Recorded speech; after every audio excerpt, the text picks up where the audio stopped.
Wrestling fans, promoters, wrestlers, and anyone who enjoys pro wrestling now have something new to be excited about. The Wrestling Fans International Association, the WFIA, is back.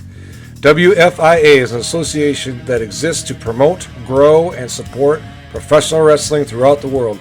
Membership is free. Your membership includes a free digital bi-monthly publication of the Wrestling Fan News newsletter, association updates, voting privileges, and much more.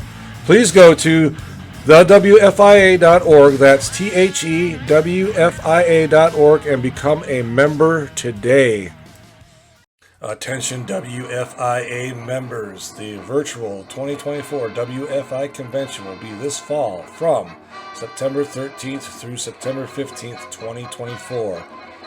Scheduled to appear are the world's strongest man, Ken Patera, the world's most dangerous announcer, Gary Michael Capetta, Bill Apter, and just recently signed the High Flyers, Jumpin', Jim Brunzell, and Greg Gagne. And folks, there's more coming on board. So run, don't walk to your keyboard. Get on that computer. Check the WFIA.org website and our Facebook page to see when these guys are going to be scheduled and their prices. Folks, if you are not a WFIA member, you will be paying an additional fee. So go to the WFIA.org today and register, become a member, and enjoy the podcast.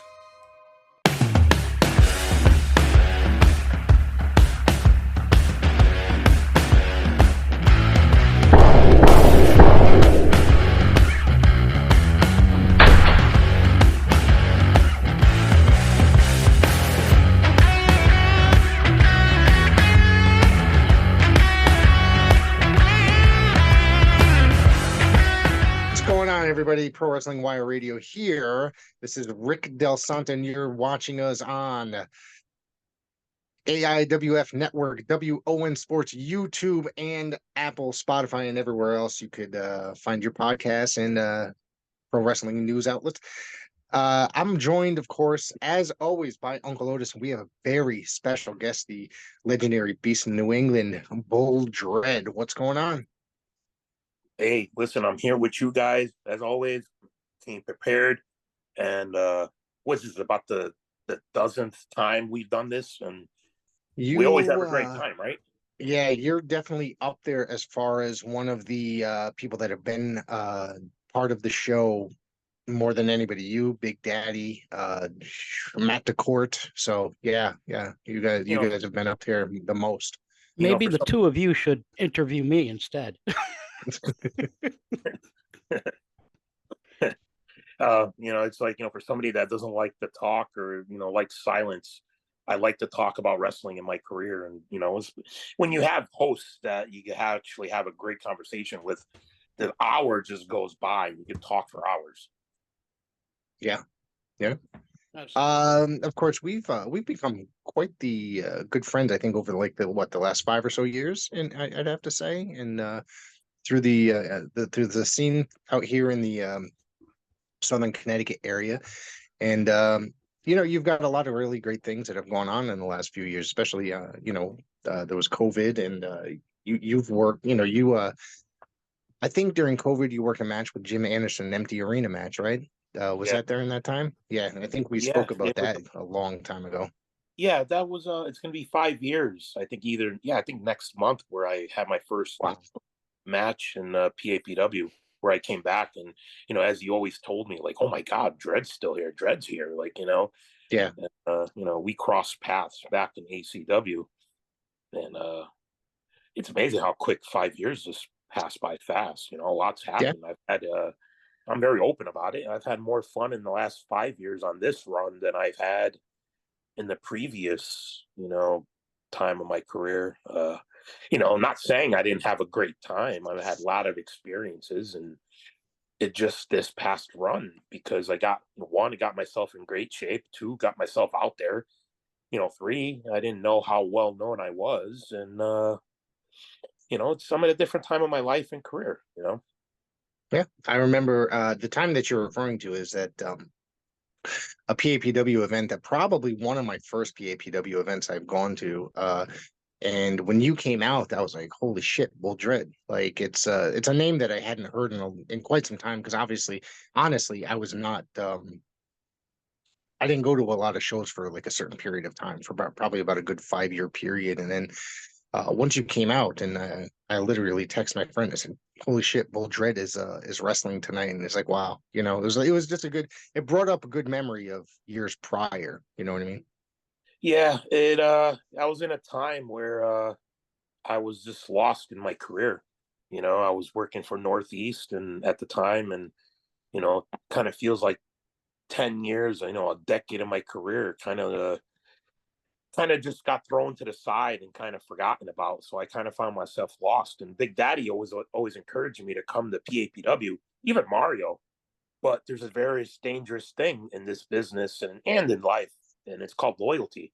You could be loyal to somebody for so long. It's a good thing, but it's also a bad thing. And I was loyal to a fault, and to the point where I got thrown to the side and not being used anymore. And I actually got told I can't work and I can't get booked anymore for posts. I was putting stuff up there and fans were complaining, which I just thought it was an inside job. That was an easy excuse to get me out. But getting that booking kind of ignited my run. That's what I needed. And, went from there, from TOS, and COVID hit and kind of just jump started the 5 year run I've had. So I got no Yeah, I regret. mean, you've captured gold in a couple different companies, and had an incredible run. I mean, you were was the United States champion in Paradise Alley for quite some Yeah, time too, yeah. or the Intercontinental, excuse me. And you had the huge feud with Maxim Morozov, where you had did we ever talk about that in the past? I don't know. It's been a while since you've been on here, We but did. yeah, Yeah. because you had that great like Russian chain match with him Oh, in the match. That was a lot of fun. I think I have Otis. I might have it recorded from my phone you on the YouTube. you do. You actually sent it to me, and I enjoyed the shit out of that match. I Yeah, really did. I thought that you and uh, Lou. Morozov. Yeah. All right, Hold on. Morozov. Who's Lou? Uh, Yeah. Yeah, Blue who's Jacob. Lou? Yeah. I thought that was an amazing match. Really, the two of you were on point with everything, and it was just really enjoyable. But the thing that I hate about a really good match is it always goes by so quickly. Like Yeah. kind of like you were saying about with when you're talking with friends and stuff, and it goes at the hour, just bang, all of a sudden it's gone, and that's how it was watching the match. And I have to be completely honest. I I remembered your name because I was one of these. I was a fanboy of the commercial. I call WWE and those commercial, wrestling, because I don't know. It's kind of like when you listen to rock and roll these days. You could tell if it's good garage music or commercial music. You know what I mean? And the stuff that I watched I was just your typical fanboy, and I didn't know anything really at all about independence, but I remembered your name. So I had started, when I met you, I was like, it killed me that I couldn't put the name with the face. But then now I understand why, because when I started going back and looking at some of your matches, you were heavier. You weren't as in good a shape as you are now. You're probably in the best shape of your life, really. And you just looked different because your beard was much shorter. You just looked different. And I wasn't as I tatted. I wasn't fully tatted like I am. So yeah, yeah, so you were just very different. I had also watched a match which blew me away. I was almost I'm getting goosebumps right now thinking about it because of the beating that they gave you. And that was that when you were with Jamie Payne and you went up against Ron Zombie and New Jack, yeah, and they brought the barbed wire in, and they had the chairs with the chair outside. There was a couple of like futon chairs or some kind of chairs that had barbed wire in the seat wrapped in it, and it was like I didn't see you move when you were underneath that piece of plywood with the barbed wire on it for probably 3 minutes at least. And I was like, my God, they're beating the snot out of somebody get in there and stop this. I all of a sudden I went 100% Mark. I was like, I was really worried and I was uptight that they were doing that to you. And I had such a dislike after watching that because I follow Ron. And I was like, I wanted to so bad get on his Facebook page and say, I can't believe you did that to my buddy. I was just uptight about it, but there's you're a big guy and you can take care of yourself. And I know that it was a good work. It was a good match. And I enjoyed it until I started getting marked out on it. You know what I mean? Well, that means that shows like how well of a job that they did if you're getting lost in the exactly in the match. Well, I mean, like going back to that time, I don't know, Rick, I don't know if you were there at that time or following the storyline at that time, but we came up, Jason came up with the storyline that I was Jason's top student. I was his heart. And I turned on him and I went with Mike Milano and we started La Familia. And I didn't know the beating at the end was going to happen. I guess they just went on and called it on the fly like that. But they needed to take me out because the storyline was, they wanted to take me out. And I was getting married 3 weeks later. So we needed something to take me out. Ron was fine. Ron was light. Didn't feel anything from him. Jason, did the kendo stick. I think he hit me with like 30 times. Didn't really feel anything. He was okay. Who stiffed me was New Jack because he went off the top rope and landed full body on me. And obviously I didn't know who hit me till I watched the video. I was like, what the fuck was that? Like I was hurting. And on top of it being tangled up in the barbed wire, which was real barbed wire, obviously, I got to the back and, first thing New Jack said to me was, I don't know what you did to piss off the boss. I was like, no, nothing. I was like, I'm getting married. And Jason, it was a very strict budget at that time. And Jason asked me, he's like, hey, are we going to make it? I didn't invite anybody from the business, But and once I got home and I had a shower, everything was burning because I had scratches all over. But that was all, I guess that storyline. And to make it believable like that all these years later, it stands the test of time. Right. Yeah. Right. I hear New Jack was kind of like that a lot, though, wasn't he? He was good. He didn't care if he was stiffing somebody, though, right? That was all a work, but he treated me well. That was the only interaction we did, anything in the ring. I didn't really work with him, but I could say I survived being New Jack. But from what I remember, because I met him a couple times, he was always good. He was always cool. It's, obviously, I'm sure he would take care of you if you respected him. I guess if you questioned, and like stuff you see on documentaries, if you rubbed him the wrong way or said anything the wrong way, or he would fucking hurt you. But me being Jason's student, I'm sure he had that level of respect for me. Yeah, I've encountered New Jack in the past, or I have in the during the ECW times. He was, I guess you could say, he was a unique individual, but he was very friendly. You know what I mean? Yeah. He was. So I remember. Yeah.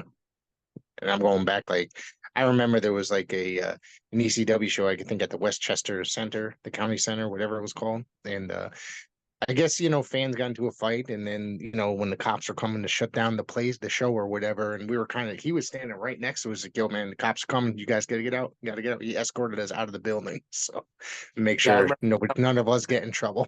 Yeah. Yeah, and now that you see Jason wants to have a 25 ACW reunion next year, and I'm like, wow, it's been 25, it's gonna be 25 years, since I started. So they used to run was the Portuguese Center in Naugatuck? Was that the place they used to run? That was DPW. DPW, okay. Yeah, then I know Acid ran out of there before Jason started ACW, which started running out of the MIC club in Meriden, which I don't Okay. even think there anymore. That was that the one that was Joel Gertner owned in No, Meriden, or was that MXW? What was no. that? Oh, he ran out of Wallingford. Wallingford. Okay. Yeah. I used to go to those shows. I was trying to remember what that one was. Yeah. Yeah. Yeah. So, just you got anything else for the time being? No, I was like I said, I was doing a little homework, watching some of the different videos. I watched one where Bull took on Youssef, which was that was a good match. I think he was new to the game at the time you put him over. I Yeah, saw I told the promoter, I'm like, listen, we had a first encounter. It was a no contest, and I called him. I'm like, listen, I'm gonna come up there and I want to help the kid get over. Like, let me put him over. And we had the speech right after, and people didn't remember me losing. They just remembered me putting the kid over at the end, in a speech, and it brought us together. And obviously that was his last show after that anyway. So yeah, it's all about giving back now for me. I mean, I'm established, so why am I going to bury anybody? I just wish you Yeah. could see. I wish you could check out and watch a lot of my NEW stuff that I've done, but you have to like subscribe now or whatever. I got everything on DVD. I think a lot of well, it's on. Well, they're uploading stuff to Amazon, I believe. NEW. They started a subscription service through Amazon Prime or whatever it is. and they're going to start showing some old school stuff then. Older stuff, newer, Yeah. like current event. They do the current live streams, etc. Yeah. That's cool. Well, like I told you, go ahead. Go ahead. Go ahead. No, I was just saying, like, just like how I told you this morning, it was a part of my past that I made peace with, and I wanted to go back, I mean, but I kind of feel it's too late now, and I kind of feel like, I don't know if I had told you, I kind of feel like the Cody Rhodes story in a way where, you're stuck somewhere, but you have to go make your worth and just get out there. I kind of feel that's what I did. And now that I'm kind of all over kind of Connecticut, like, what the hell do I have to go back there for? Okay. Well, do you mind me quoting what you said this morning? You felt like you had basically closed the story, basically that you don't care about going back anymore, or that you closed the chapter this morning for the I most ended, part. because I was holding so long. You don't need to know what's going on in my career and my life if you're kind of just overlooking me now at this point. So I mean, would have I wanted to? I mean, I don't know. I mean, I say that now. If I were to get a phone call, hey, would you like to do a show or whatever? I would have wanted to reunite with Ron, but yeah. I mean, yeah. I mean, I think there'd be a lot of fan interest from the area as well. So you know what I mean. Two of these you two guys are two legends from our area, very well known, well loved from the fans in this area. Yeah, I'm getting it more and more now. I don't like to take compliments, but you don't see, everything we do in life.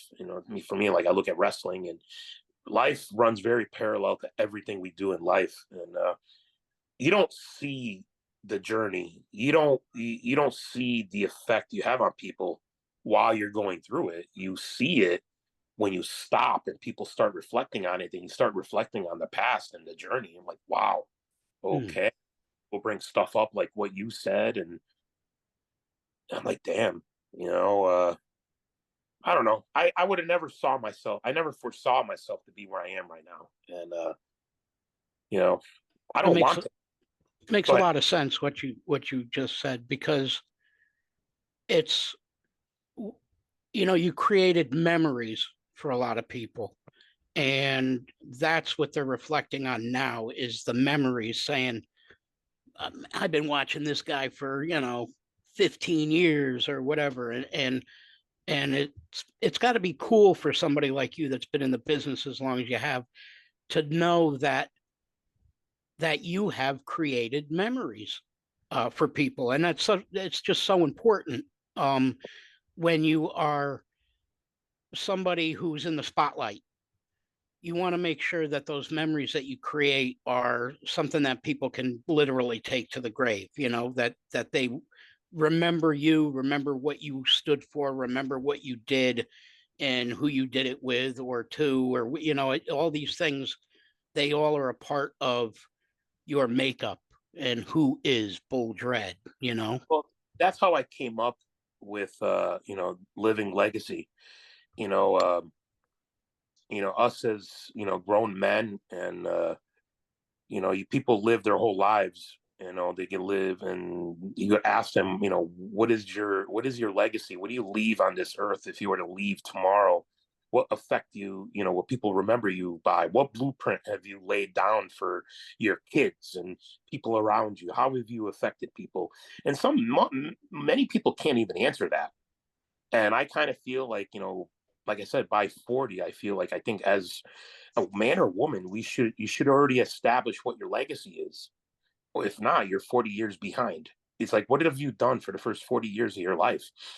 I started wrestling when I was 26, and I came up with it from just writing and thought process, and I was like, I'm living my legacy, and I'm like, wow, I'm actually living my legacy right now, and that's how I came up with the living legacy, because I'm living the legacy that I'm going to leave for my kids, my friends, like you guys, and fans. And, like you said about I'm wrestling kids that grew up watching me. You guys are firsthand watching guys that grew up watching me.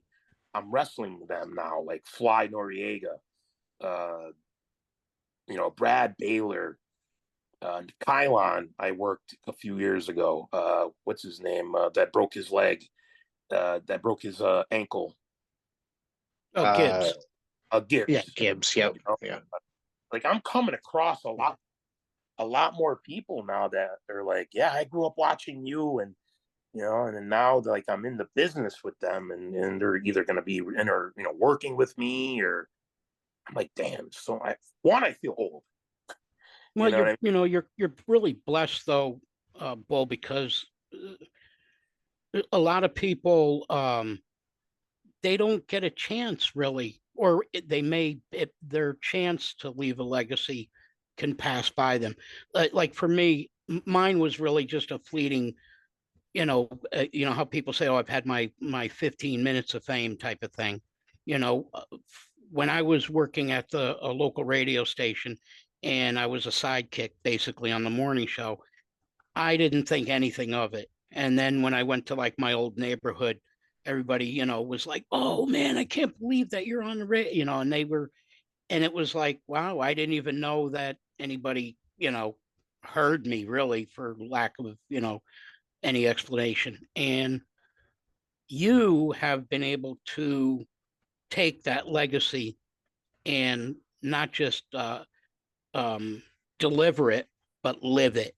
And that's a big thing. That's really big. And my hat off to you if I was wearing one, because especially after getting to know you, I truly can say I love you, man, like a brother. You've been very good to me. You're very respectful to me, and I love the person that you are, without blowing too much smoke up your skirt.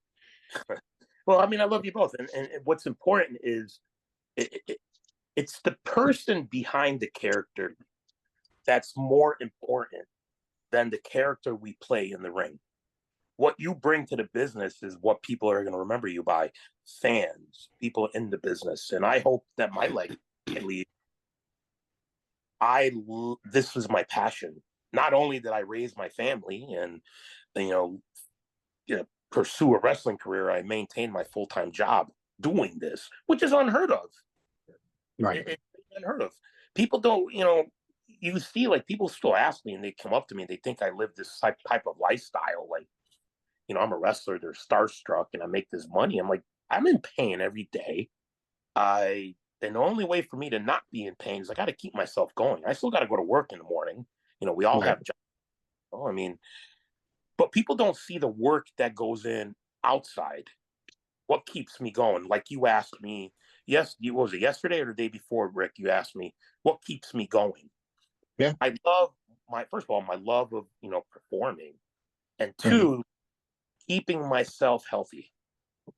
You know, I want to stay healthy. I mean, I have to I have to start kind of shading in or finding other outlets now of keeping myself active once I decide that, you know, when my last match is going to be. And, you know, and that's still up in the air right now. You know, Yeah. it all depends on how I feel. I came to you with that question for, particular reasons out, honestly, because it's like I work for obviously several different companies as a play-by-play man, and I feel like there's people that I have been working for a long time and working people that I work for a short time that it's very confusing. And it just like I was kind of second guessing a lot of stuff. And I've been like, you being in the business for what 23 years, going on 25, so you're gonna another couple of years before you retire. I felt like there was nobody better to come to for advice. You know what I mean? When I had a little bit of doubt about my own career in professional wrestling. You're always going to have that one person that's going to inspire you. Like, I was down in the dumps, and Pete, you know, Von Schmidt that you interviewed, you know, one of Yeah. my best. Yeah, He was that like, interview is now up on YouTube, Apple, and Spotify. Thanks. Cheap plug. There you go. it was like, you know, y'all get invested in drama. You Yes. know, all let drama get to us, and Yeah. I've a part of it. And, you know, I had, you know, he reminded me, he goes, "You're fucking Bull Dredd, man." And I would let other people that have done nothing in this business really like kind of let them affect it. I would get angry. You know, Yeah. I'm like, I would voice what people are doing wrong. And I had to learn. I'm like, stop pointing out what people are doing wrong. They're going to burn themselves out. Focus Yeah. on what I love to do. And a lot of those naysayers really have done nothing now. And what I've done, continue performing. And in order to, like, if you want to be relevant 20 years later, be fucking relevant for the first 20. Yeah. Have something that people remember you by. What in you know, example, you coming to the PAPW show 5 years ago, and here I come out. Yeah. Example, you know what I mean? That's the effect you need to leave on people. And I remember that there was one show I was waiting in line outside, and you came out. You were saying hi to like a lot of people. You saw me in the back. Hey, Rick, how's it going? And that same night, I have a video of you coming around, going like you do going around the ring. This is at the Annex, if you remember when they were booking at the Annex, and you hugging and kissing my son on the forehead. And that video resurfaces at least once a year. You know what I mean? That video. And that video to me means a lot because it's just like, you had a connection with a fan, and my son was literally standing up at the barricade cheering for you. He probably had no clue who you were at the time. Jamie Very was cool. probably what, 3 or 4 years old at the time, maybe. that's cool. So, and now he's going to be 9 in just about That's 4 awesome. weeks. So, and now he knows who the hell you are after all this time.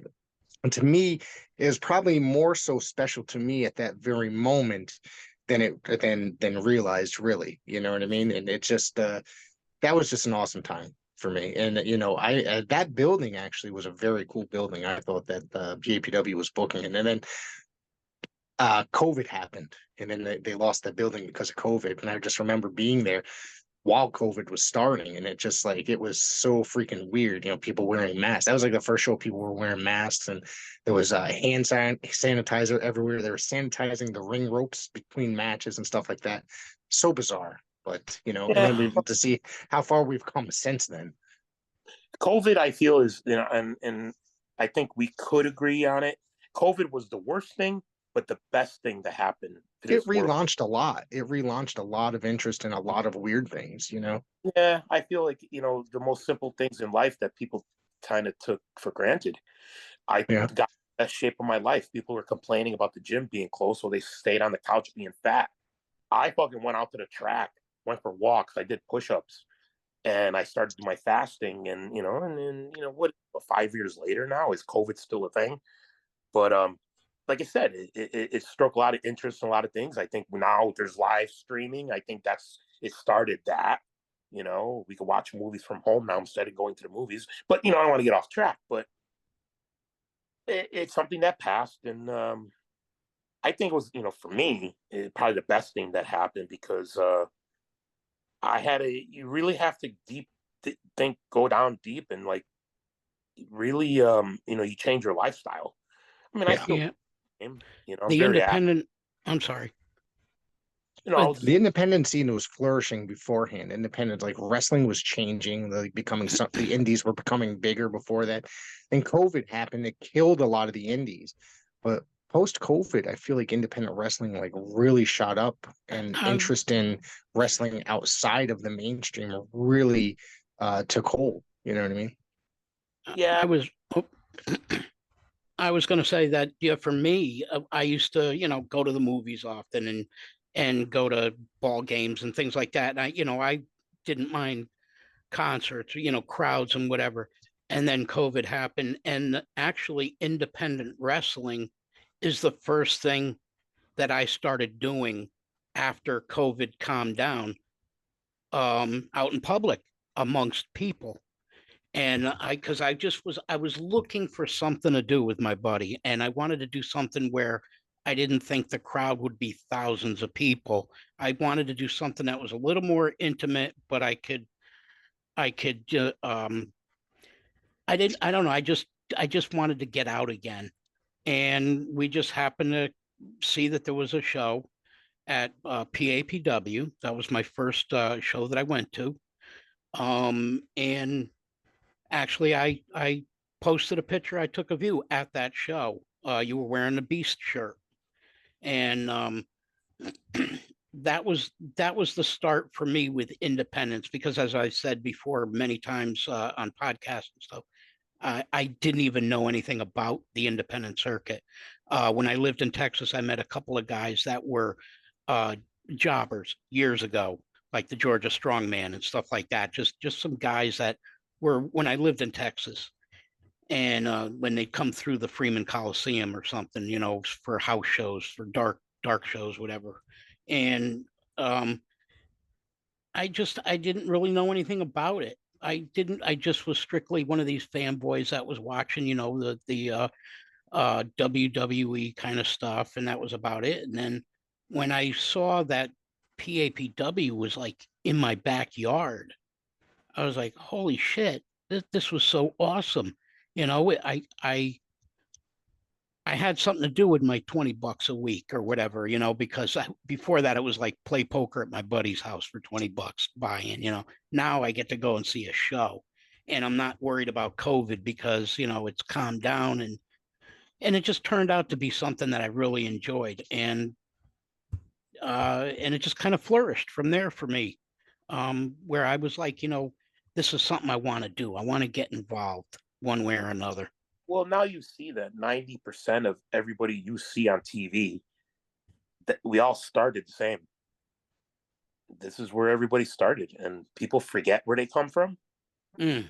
Uh, I feel that a lot of the super independents now. I mean, Rick, like we talk about it all the time. Yeah. I feel that a lot of the independents, a lot of the super independents, kind of has taken the entertainment out of what the business should be. I don't watch it. I kind of feel like it takes opportunities away from guys and vets like myself. Yeah, Uh, we can mention that here. I mean, there's a lot of shows. I mean, without mentioning names, there's a lot of groups that just want to focus here about the super indie guys, the guys that are flipping and flopping, and there's no psychology to a lot of the action. And I don't, like I said, I'm not going to mention names. They'll listen to this. They'll probably get upset if I do because they know who I'm talking about. But there's like the wannabe beyond wrestling and all that other stuff. And it's like it's not that I don't have any respect for these performers, because there are a lot of them I do, and it's just that You like y- storyline.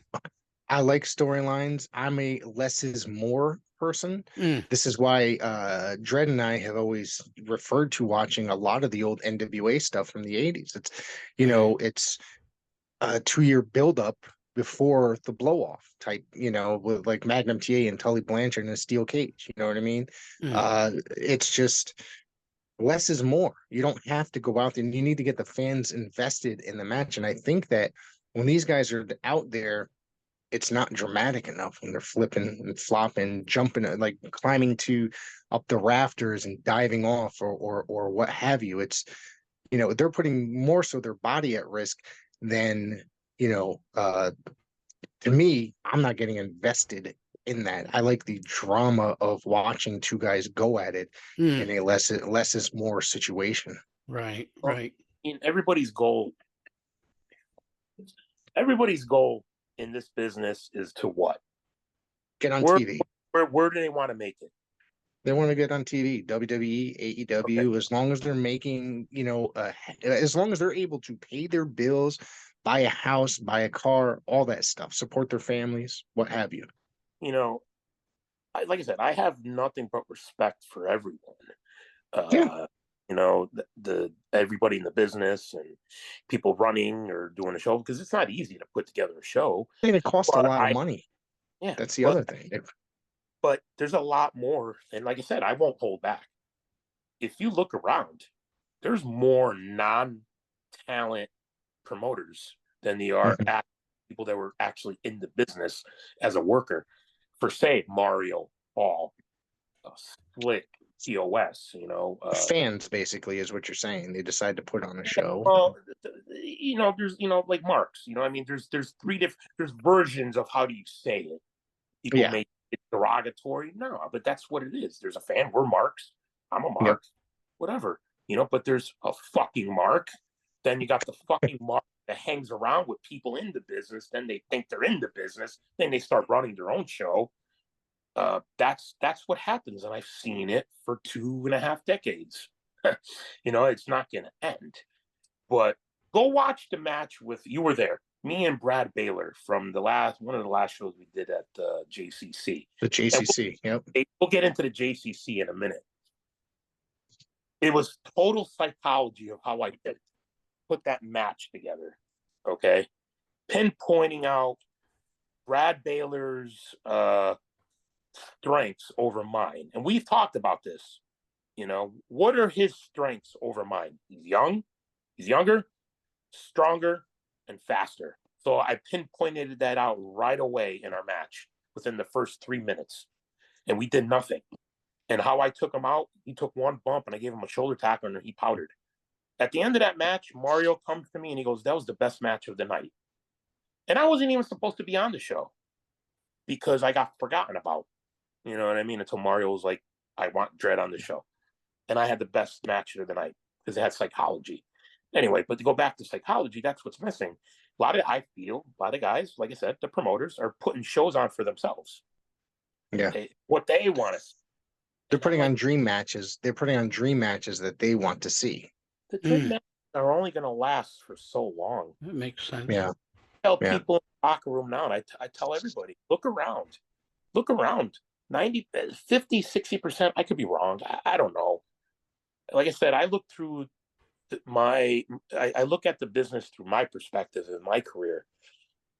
Half of you guys are not going to make 20 years in this business because one, you're going to get discouraged that you're not getting to where you want to be. Two, Yes. you're going to fall I don't want to. You're going to get discouraged and you're going to quit.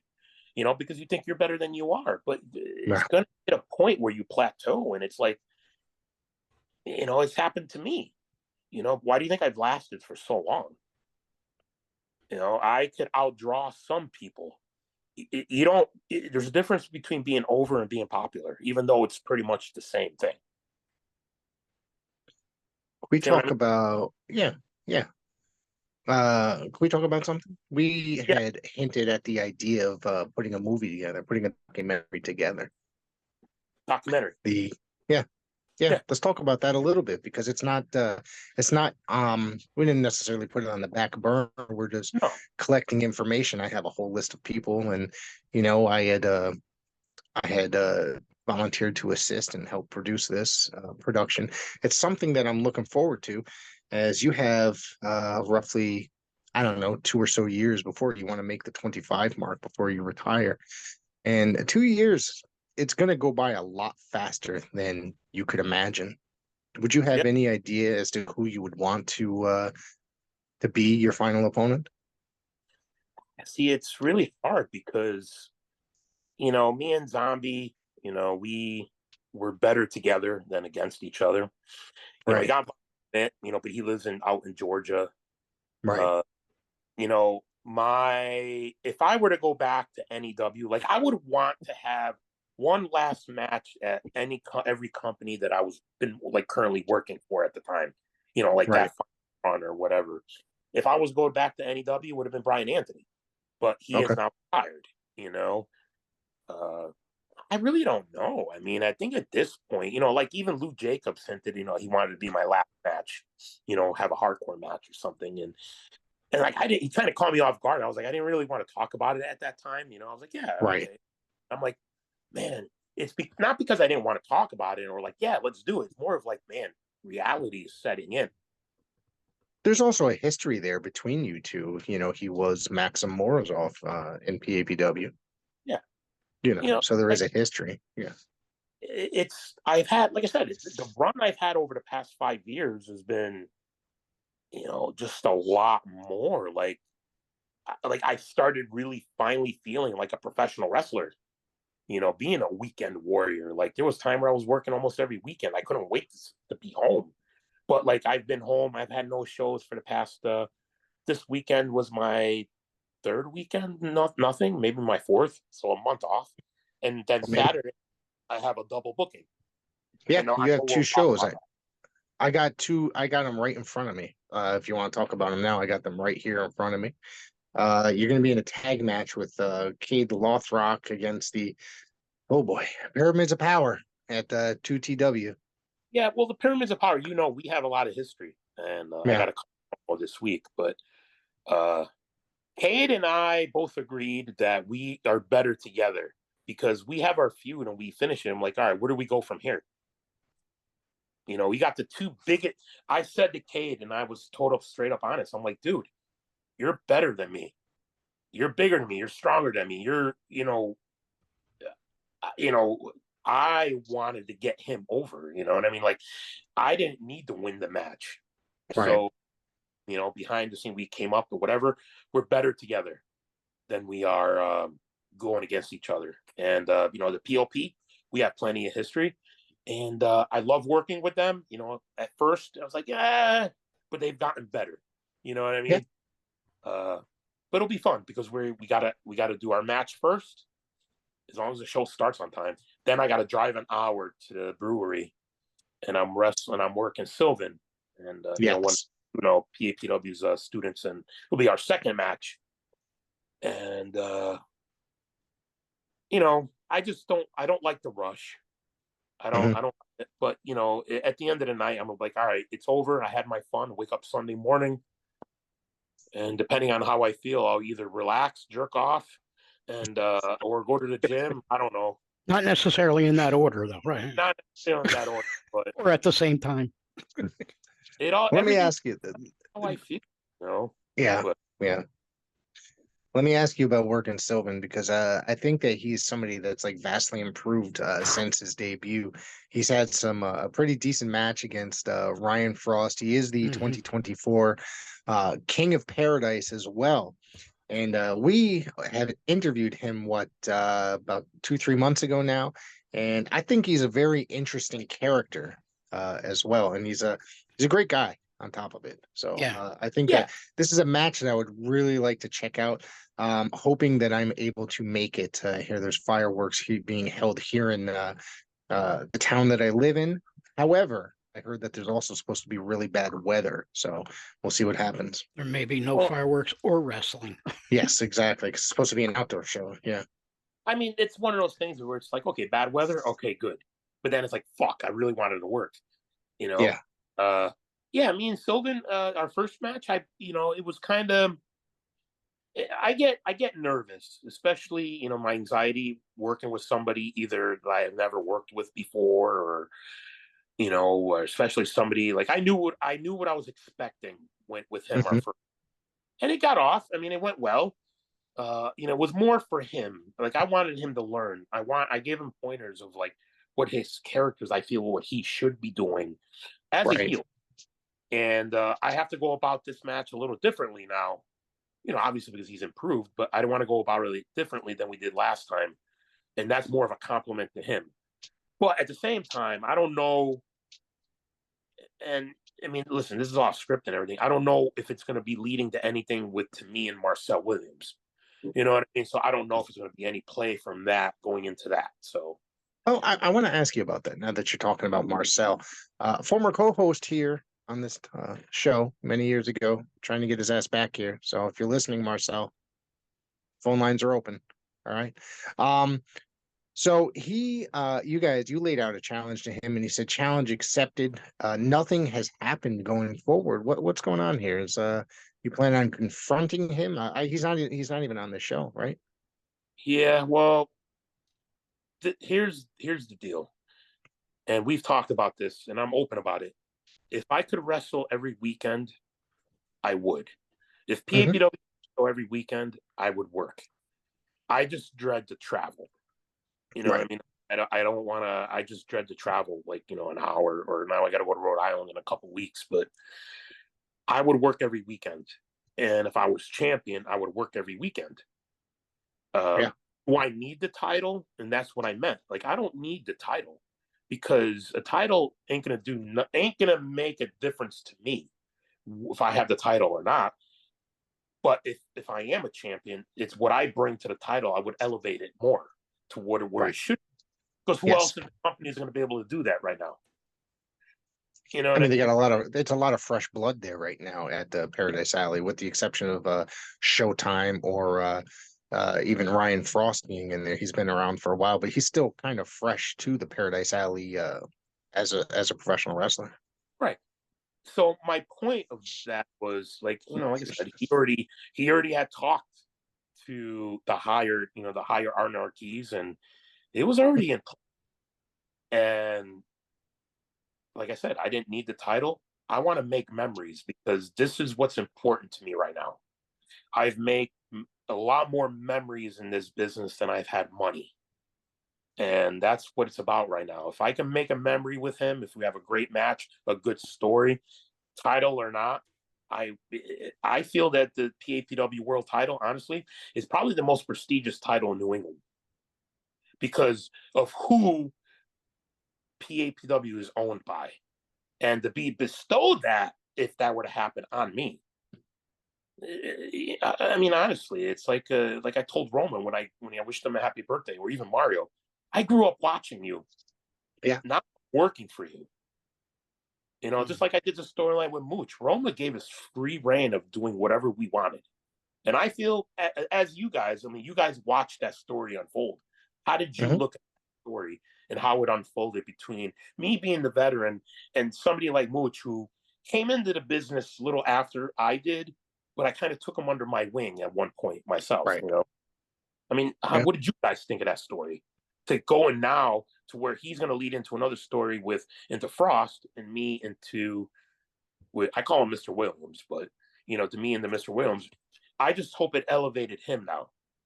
Yeah, I think that it definitely did. I mean, the I Quit match that you guys had, or Last Yeah. Man Standing, whichever it was. I got fully invested in that matchup. I'm not gonna lie, because he was having some maneuver on you, choking you out or something, and you were like, "I'm sorry, Gemma," and I was like, "Holy fuck, no," because you were risking your career. And I thought you had kayfabe me just a little bit, and I literally jumped up and I was like, "This motherfucker, like, lied to me. He's gonna fucking quit right here."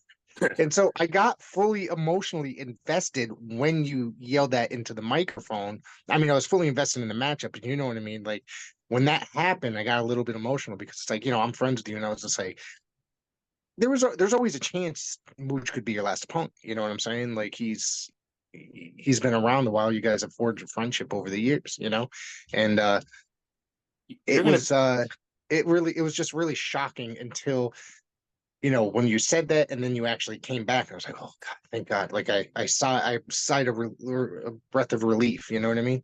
a few things, and Otis, I know you're listening too. Okay. Uh, like I said, Roma gave us free range of the storyline, as many matches as we want, but at the same time, I didn't want the people to get bored. Right. Fine, okay. Me versus Mr. Z. Mooch couldn't make it that night. Okay. Give Mooch an idea. Cut a promo, then cut 2 promos. The promo didn't get played in the beginning of the match. They messed up with whatever. I looked at Mr. Z and I brought him, put him to the side, okay, and I told him, "You guys remember Rocky 3? Of course. Rocky Balboa stepped in the ring with Thunder Lips. What happened? Like, if you recall, as soon as the bell rang, what happened? He's looking up at him like he's 10 feet tall. But what happened as soon as the bell rang?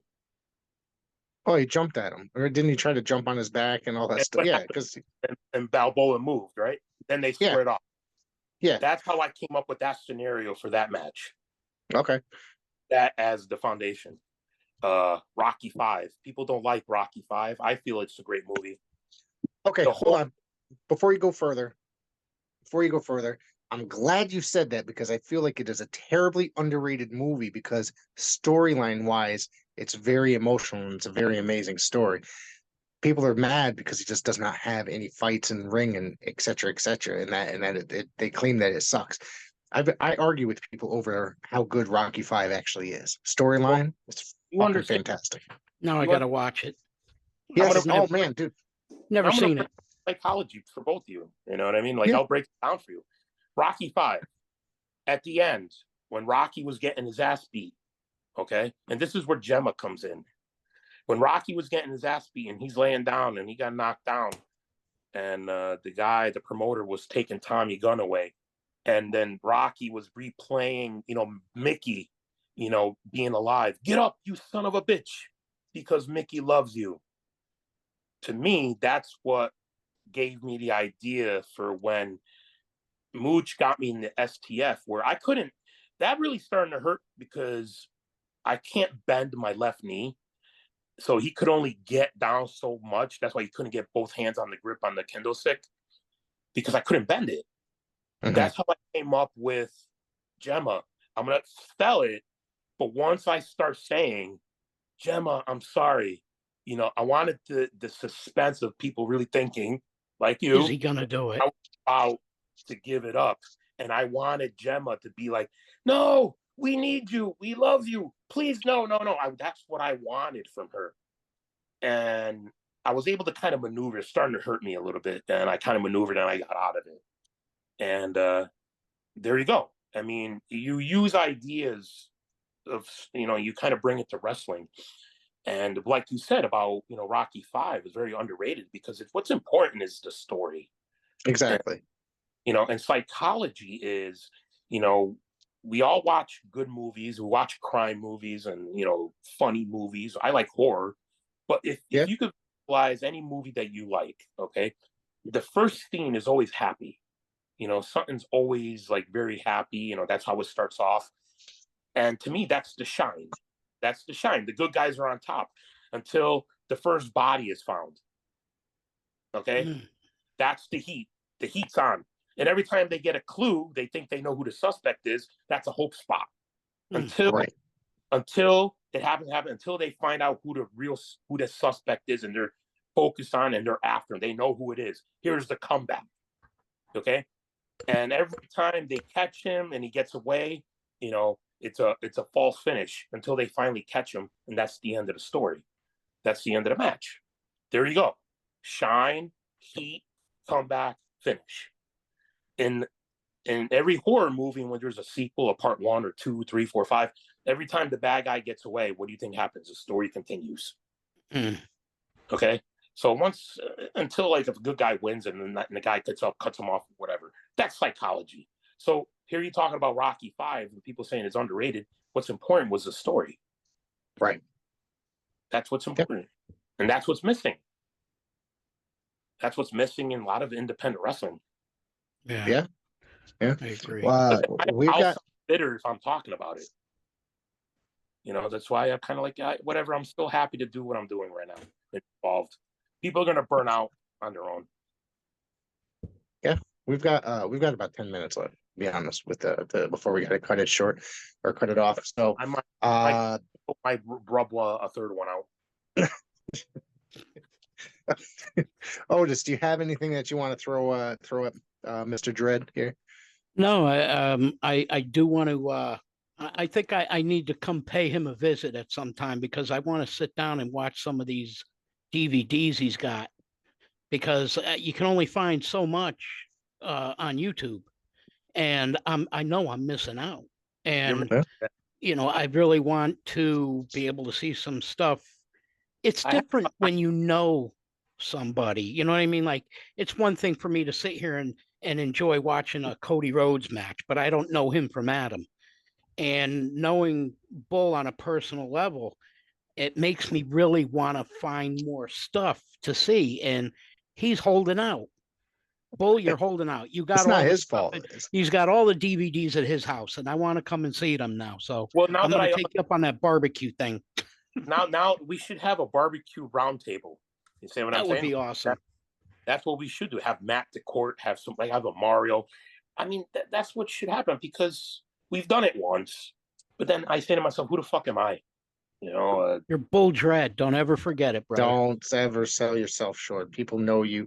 There's people like you mentioned his name earlier and when you met him, when you met Fly Nine Noriega in the ring, he literally posted about you and how he got to wrestle a New England legend that evening, and he really put you over on his social media post. And that's not the only person that's done that, but that's just an example of people are glad to have you around, and people grew up watching you and they're very happy. So don't ever sell yourself like short. You know what I'm saying?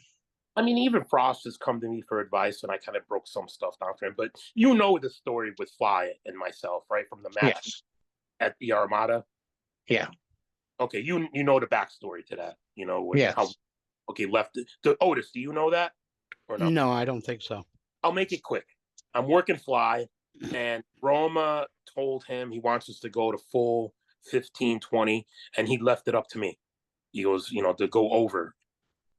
And I said to Fly, I'm like, dude, I don't, me going over not going to do anything for you. I mean, it doesn't care. I'll put you over, but I want it to make sense in your character if I get screwed or whatever. And here we go. His career lies solely in my hands. People, he posted about it the next day, and people were like, yeah, last night I beat a New England legend, and went on with his character. But if people only knew what I did, because I wanted to raise his character, me beating him, what was they going to do? People popped just when me getting announced as a New England legend. He won. He pinned me 1, 2, 3. He left. I'm standing in the middle of the ring. All I had to do was raise my arm. People still popped. That's what they remember.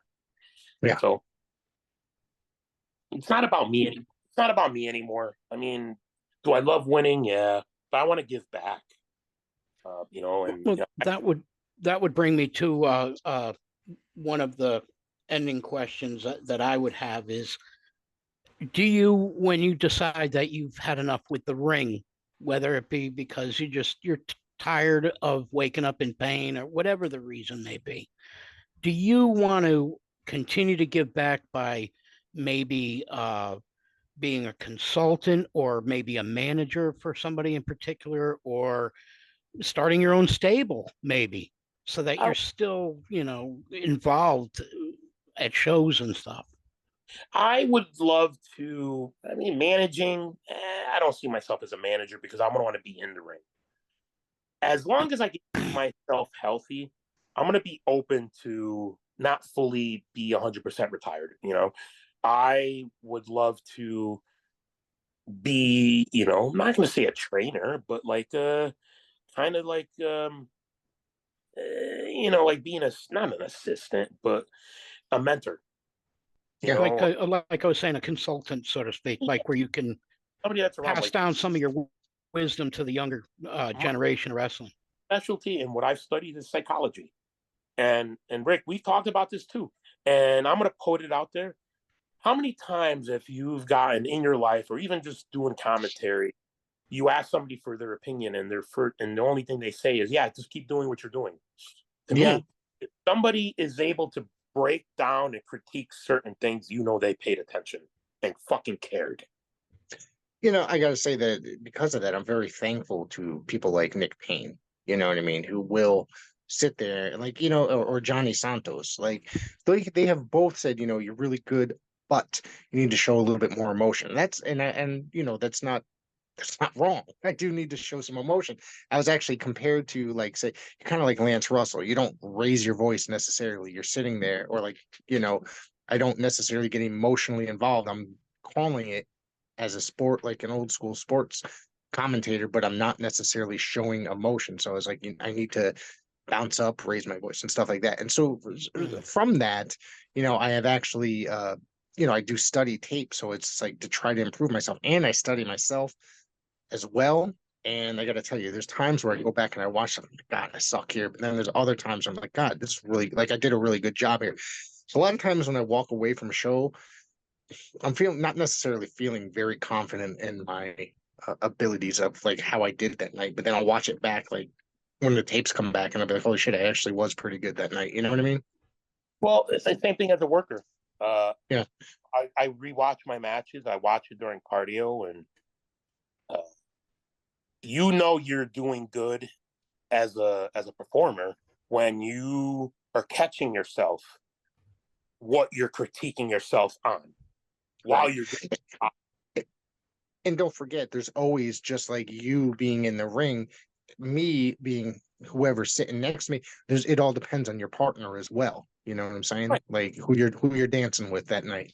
Well, I mean, like I said, I would have was something I brought up to you. What I would want is, obviously you would have to kind of take footage from YouTube, take some footage from an unknown source, and put your own, for practice, or even Yes. for users for practice to get yourself involved that way. Start working on that stuff. Put some commentary on it, play by play. I hope. Would you rather watch commentate fireworks, or would you rather commentate a thunderstorm? Yeah, similar, but yeah. How can you commentate fireworks? Because it's constant on the go. How are you going to Yeah. a match that's 100 going 100 degrees, 100 miles an hour, if it doesn't have no psychology? You got to slow it down, etc. Whatever. But And that's why I really, really appreciate the I think I've told you, Rick, how like uh we'll post a new potato, and then I'll get a message from Bull, and he'll be like, a little critique for you, and then he'll give me some pointers, and I hope I'm doing you some justice, Bull, because I've been trying to. I'm trying to get better. It's only going to take time, but like I said, there's times when people even cut promos. I'm like, dude, like, I've said it to certain people. I'm like, I still see the person that I talk to out in public. I don't see the amped up version of the character. So you have to go about it like you want to look like you're an interviewer on TV rather than somebody that's talking to somebody on the street. Right. Well, here's a point then for you. I actually today ordered 2 blazers, a blue one and a red one, or a burgundy one. So, and I'm going to start wearing a tie and a blazer. So nobody sees only sees you from the waist up. Yeah, yeah. I could wear short. I could be in my boxers if I want. It doesn't matter as long as they see me from the waist up with a blazer and a tie. Yeah, because like I said, there's sometimes I still see Eric. I don't see Uncle Otis. Like, I don't see the character out yet. You have to develop that. It comes with time. Yeah. Hey, Otis here with another potato. Here, brought to you by the Pro Wrestling Wire. Thank you for all the support. Thank you for checking us out. Here I'm with another episode with my special guest, Chris Mooch, in an undisclosed area. Don't know why. Oh, here he is. Mooch, why are we here? I think my biggest issue has been something that you've told me that I've taken to heart. Less is more. Like, the more I think about and try and say, I end up, it's like diarrhea. It just keeps coming out and it doesn't make any sense. I do that. I'm trying very hard to get the plug in for the PWW, and the plugs in for the wrestler and where they're about to be, or where what's going to happen, what this promo is all about, and then I'm trying to let the wrestler run with it from there.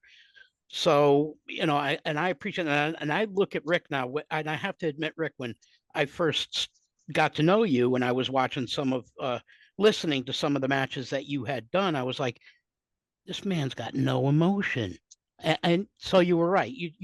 But you have gotten so much better. I was listening to some of the NAW stuff that as of late. Well, like I that said, the other thing that I pointed out, it also depends on who you're dancing with. You know what I mean? Like, I mean, right. you Matt know, DeCord is a great partner for dancing. he's a phenomenal partner. Tommy Saban, another phenomenal partner. Yes. And then I had somebody else that I was not a fan of. I had another person I was not a fan of. I'll be nice and not mention either of their names, but God willing that I will never have to work with them ever again. So that's the thing. That then but I appreciate everything that you helped me with, both. Before we close, I just want you to know that, and I mean that from the heart. That you really helping me out a lot, and I'm taking a lot of your advice to heart. Mooch gives me a lot of advice too. He's really good about that, and I appreciate all of it. Mooch has been an integral part of PWW as of just a few weeks ago, helping a lot in the background. So, Yeah. Editing videos on occasion for us and making short little clips for us and stuff like that. And, he's been very helpful. So, well, make this quick. He's the one that made my video, the Tron, using my old, ACW, what I used that time, part of it going into the new, to fire it up. He made that video, and that's a lot of the original stuff. And yeah, I'm he's sure good like that. Yeah, he's been around. Even though he's been. So. All right, guys, it's time to wrap it up. I want to, Mike, or Dredd, excuse me. I want to thank you very much for coming back here. I want to thank you very much for coming back here today. Well, why don't you show everybody your social media, or tell everybody about it? Yeah. All right. Thank you. Oh, you want me to tell you? Yeah. We want you to spread the word about you. I'm on, I'm on Instagram at BullDredd. I rarely don't use X or Twitter, but I'm under, Michelangelo Kalo on Facebook, but I don't have a fan page. But I'm becoming a lot more private in my life. But the character is who I am now. And if you could look back and say like who BullDredd was and who Mike was, if there's one word I hope you guys can sum it up with, passion. Well, mine would have been friend. Well, but okay. Yes. That's what I want people to know, legacy. That's what I'm going to be leaving behind right now. All right. Thank you very much for coming on yet again. And of course, you've got about another couple times that you got to be coming back here. So thank you.